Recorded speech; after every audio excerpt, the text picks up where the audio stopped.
Hey, Wood Creek family, it's Misty Oliver again. I am here to show you a few extra tips and tricks about the gradebook.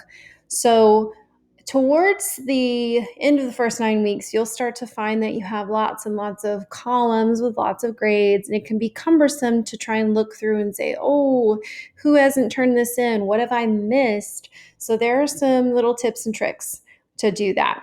All right, first of all, the first thing that you see when you go to your course and you click on gradebook, you should make sure that you're at the right grading period.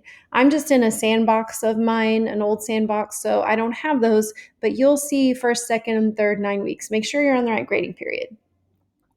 Then you have the option of sorting materials by type. So if you want to filter and just look at formative grades, you can do that. Click on it and it'll filter that for you, or just summative or your ungraded assignments. You can also look by due dates. You can filter it so that it ascends or descends. Totally up to you. You could do it by date created, although I don't think that that's very helpful. The most important thing that I feel like teachers end up using is this view dropdown. So if you click the view dropdown, I know that there's not a lot of data here in my sandbox, but this is extremely helpful when you start to get lots and lots of grades in your grade book.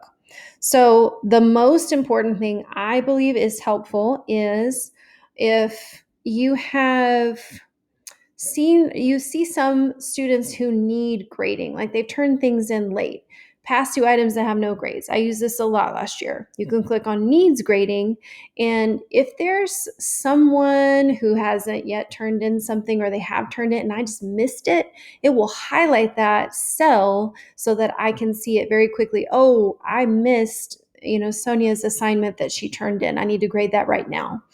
And then when you are done grading it, you can uncheck that.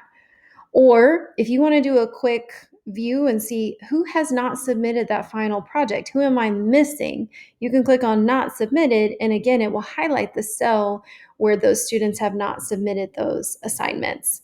Some other things, you can always toggle full screen. I'm not sure if people know that or not, like if it's too small for you. And then you can always go back. And then you can click here to get to your different sections.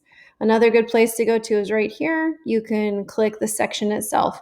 So if you have different linked sections, you can go to those there. Just some little tips and tricks. This will probably be where you go most often when you have a lot of grades and it's hard to see whether students have turned things in or not. So I hope this has been helpful for you. Have a good day.